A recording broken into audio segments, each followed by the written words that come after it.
Hi, welcome back again to our video in engineering dynamics.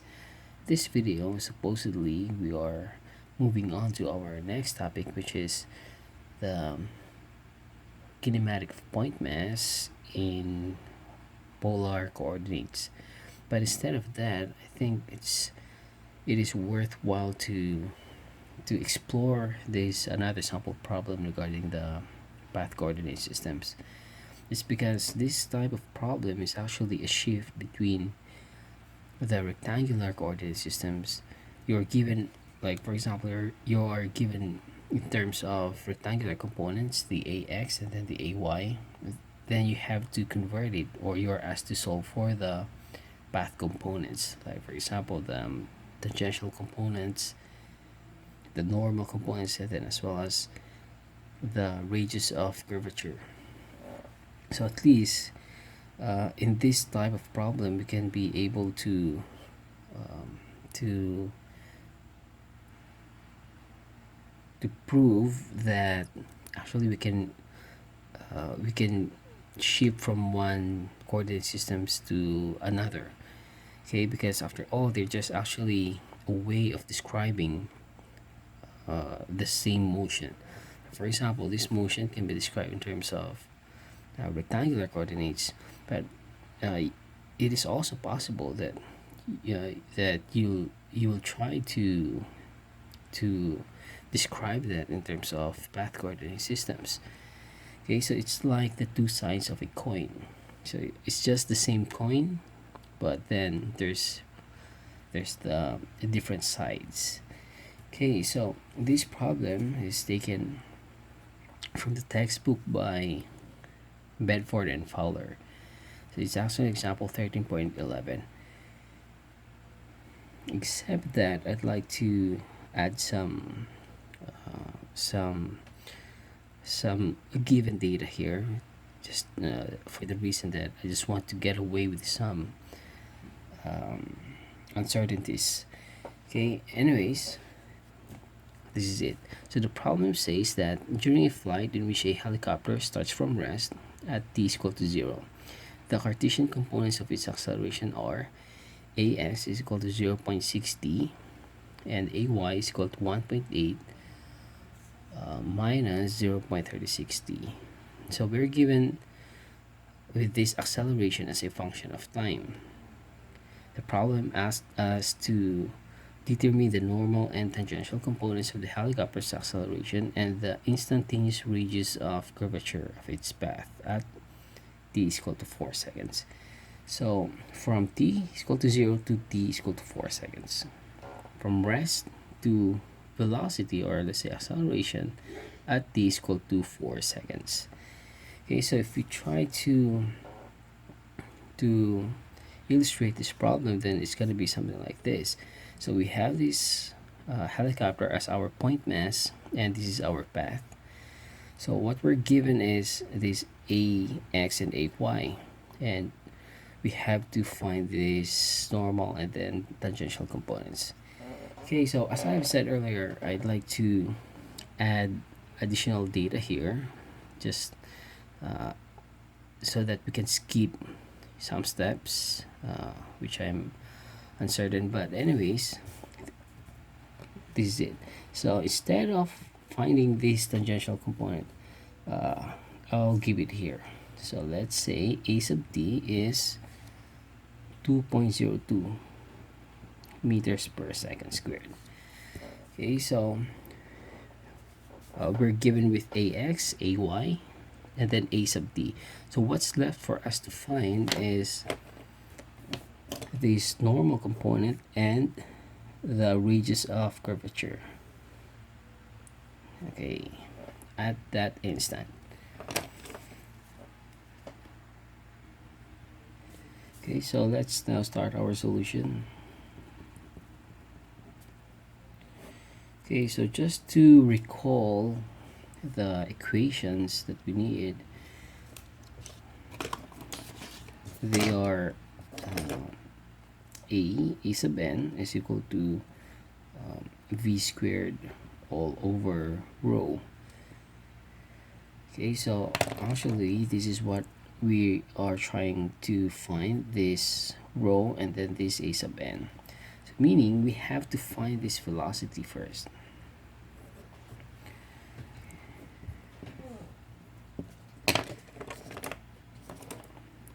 But we're given with acceleration, so we have to derive the velocity from this acceleration function.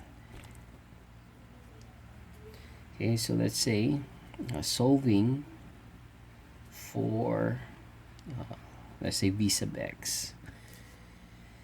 Okay, so if we are referring to v sub x, then that's that has to be a sub x.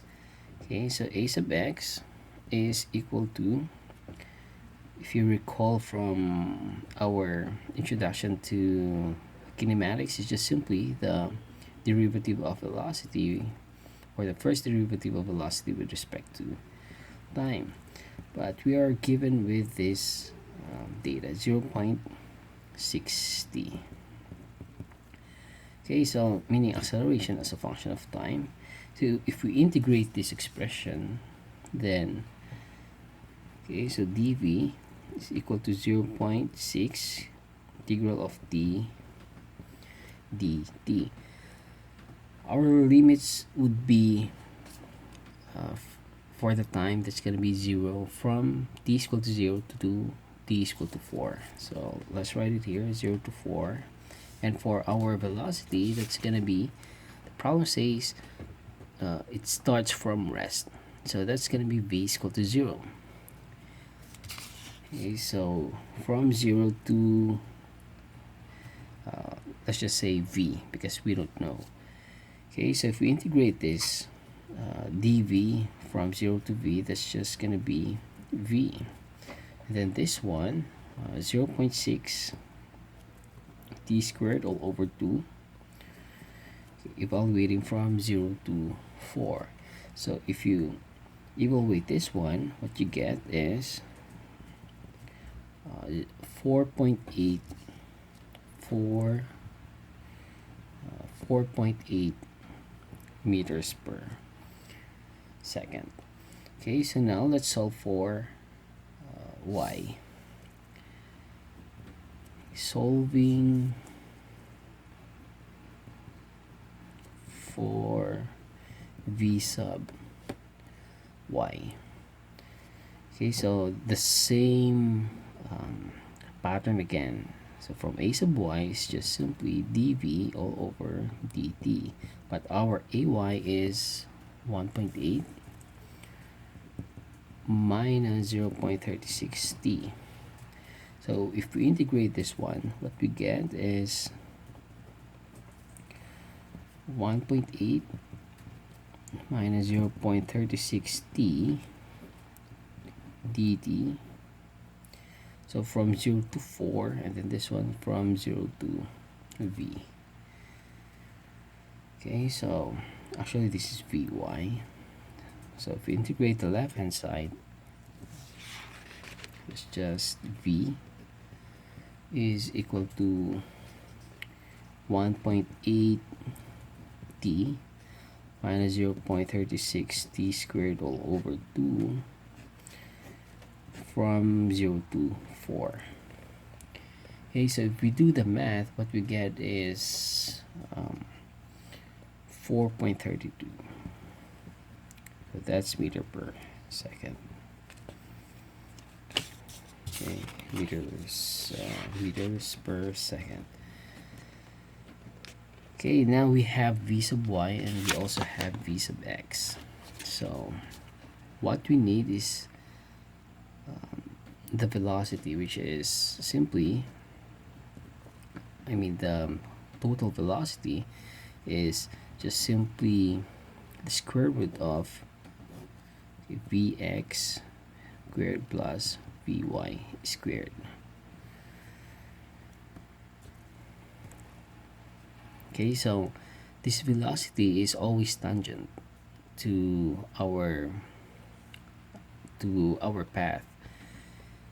So that's actually discussed during our topic on vector valued functions, that if take the first derivative of your position, then what you get is a velocity vector.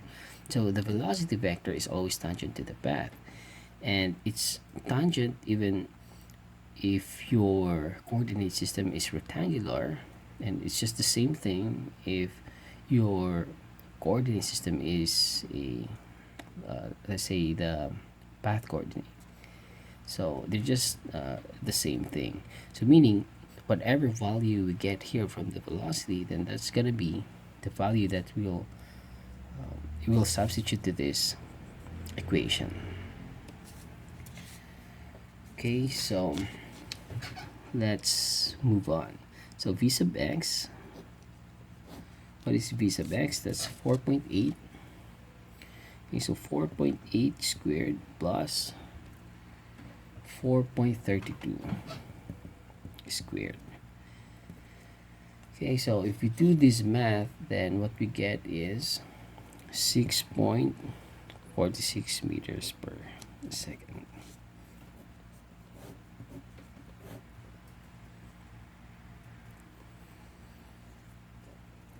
Okay, so the next one is to solve for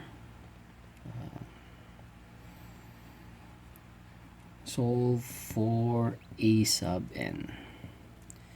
Okay, so we're actually given we're given with this a sub t, and then we are also given with ax ay. So meaning we can get this total acceleration, and then since we have this one, then we can get this a sub n. Okay, so let's write down our total acceleration is just equal to, or let's say a squared is equal to a sub t squared plus a sub n squared. So this one is a path coordinate system.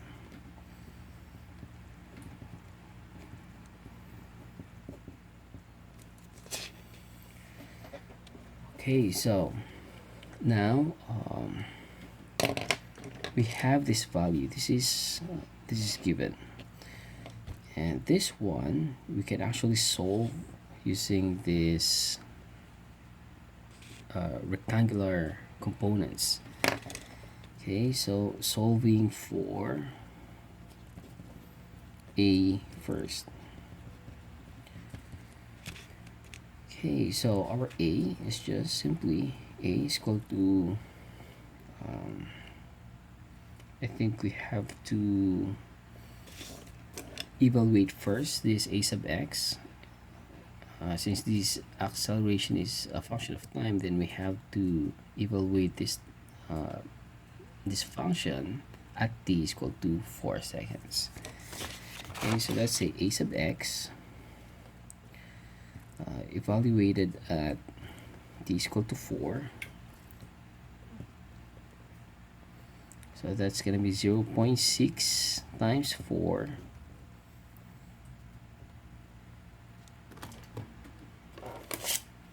And that's going to be 2.4. And then for a sub y, evaluated at 4. So take note, this is not times. Okay, so take note. Okay, so these are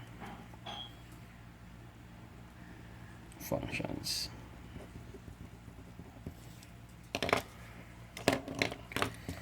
Okay, so a sub y, so 1.8 minus 0.36 times 4, so that's gonna be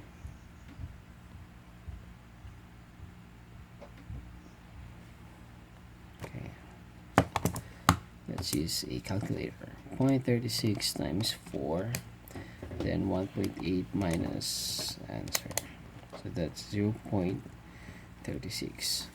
So of course this unit is meters per second squared. This one is meters per second squared.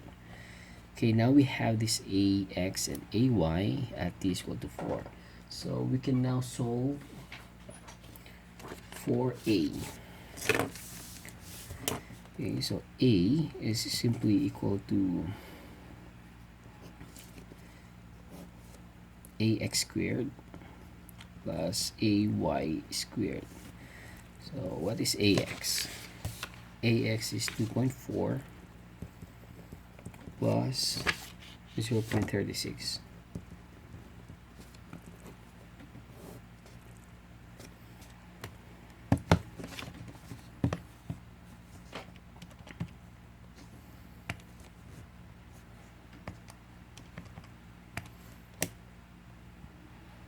So we'll take the square root, shift answer. It's gonna be let's say 2.43.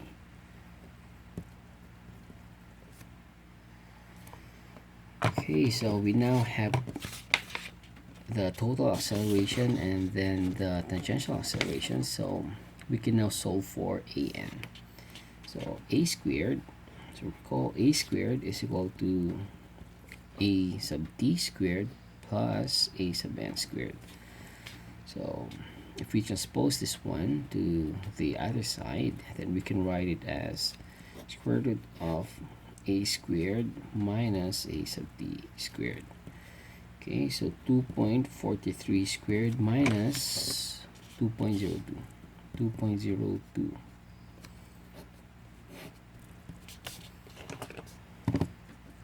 So 2.43 squared, then square root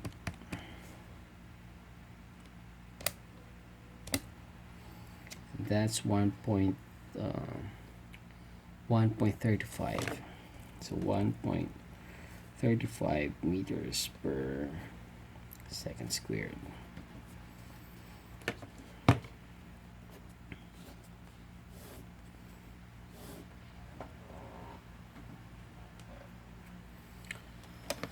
Okay, so now we have the a sub n, then therefore we can solving for the radius of curvature. So a sub n is just v squared all over rho. So rho is just v squared all over a sub n. What is v squared? That's 6.46. 6.46 squared all over 1.35. So that's 6.46 squared. So that's 30.9. 30.91 meters.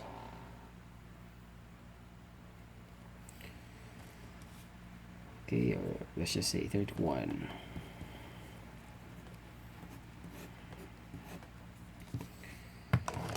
Okay, so if we draw this one again, then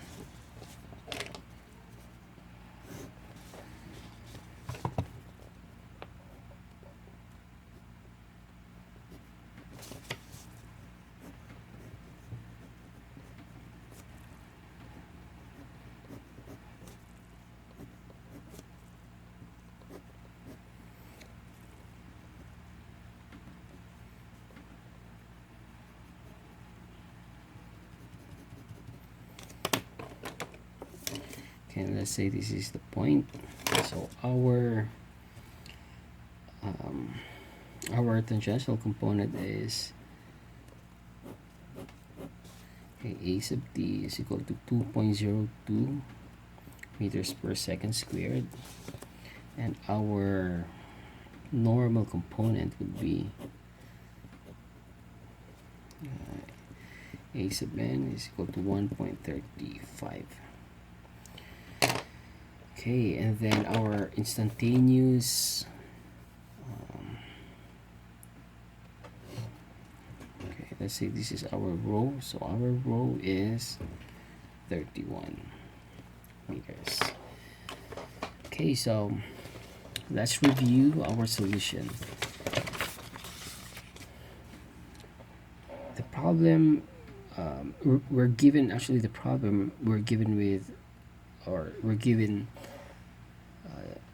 from the rectangular systems, then we are asked to find these path coordinates of acceleration.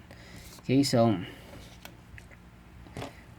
we have this given, the ax, ay, a sub t, and then this t is equal to 4s, and the initial conditions are, it starts from rest, meaning v is equal to 0, and then time, or at time, is equal to 0. Okay, so our solution is, we first write the equations for the normal acceleration. So we have this a sub n is equal to v squared all over rho. So this v sub squared, no, not v sub squared, sorry, this velocity squared, we can actually find this one from these expressions, or from this function. So if we integrate this acceleration as a function of time, then what we get is here, it's the velocity, right? And since we have the x and y, then we can actually find the total velocity. Okay, so that's what we actually did. So we first solve for v sub x, and we get 4.8 meters per second. And then we solve for v sub y, and then we get 4.32 meters per second. So after that, since we have vx and vy, then we can solve for the total velocity. So we solve that using the vector components, or simply the Pythagorean theorem. So it's just vx squared plus vy squared, and we get 6.46 meters per second. Okay, so we now have the velocity. Okay, what's next is, if we have to find this a sub n, then we need to use this relationship. So this a squared is equal to the tangential component of acceleration squared plus the normal acceleration squared. Okay, so this is something like the same as this one, the components, except that this one, it's written in terms of path coordinate systems, while this one is written in terms of the rectangular coordinate systems. Okay, so now we have to find this a. So to find this, then we have to go back again to our rectangular coordinate systems. So that's a sub x, we evaluate that at time is equal to 4, and we get 2.4 meters per second squared. Okay, for a sub y, it's the same thing. We evaluate that at time is equal to 4, then what we get is 0.36. Okay, so since we now have a sub x and a sub y, then we can get actually the total. So the total is 2.43. This is meters per second squared. Okay, now we go back to path components. So using this equation, then we can now solve for the normal component, okay, which is 1.35 meters per second squared. Okay, so we have this a sub n already. We have this this velocity. So what's left for us to solve is these ranges of curvature. So we solve that. We substitute the values for a sub n and velocity. Then what we get is a radius of curvature of 31 meters. Okay, so this is actually an exciting type of problem, because you are bouncing back and forth from the rectangular coordinate systems to path coordinate systems. So it's much harder if we have to solve for this one, for a sub t. Okay, so that's one of the reasons why I included this already. Okay, so I think that's all for the path coordinate systems topic. So in the next video, that's really gonna be our next topic on polar coordinates systems. So see you in the next video.